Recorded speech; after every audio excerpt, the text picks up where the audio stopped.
Every time an individual has a thought or a prolonged, chronic way of thinking, they're in the creation process. Something is going to manifest out of those thoughts. Law of attraction says, we'll give you whatever it is you say and focus on. And so if you're complaining about how bad it is, what you're creating is more of how bad it is. Oh, look! I found that!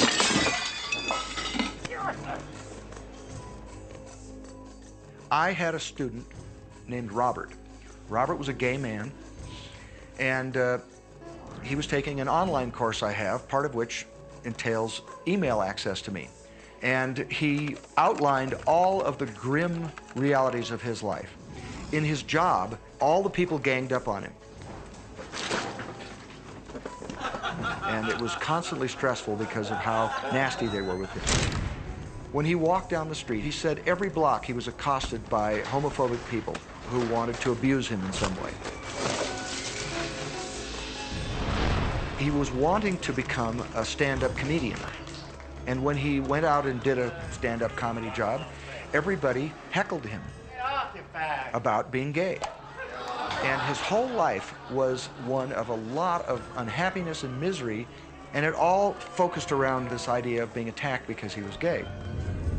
I began to teach him that he was focusing on what he did not want. I directed him back to his email that he sent me and said, read it again. Look at all the things you do not want that you're telling me about. And I can tell you're very passionate about this. When you focus on something with a lot of passion, it makes it happen even faster. And then he really started taking this thing about focusing on what you want to heart. And he began really trying it. What happened within the next 6 to 8 weeks was absolutely a miracle. He said that all the people in his office that had been harassing him either transferred to another department, quit working at the company, or started totally leaving him alone, and he began to love his job.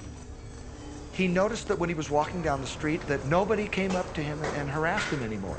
They just weren't there. I'm a very, very gay man. When he went and did his stand-up comedy routines, he started getting standing ovations and nobody was heckling him.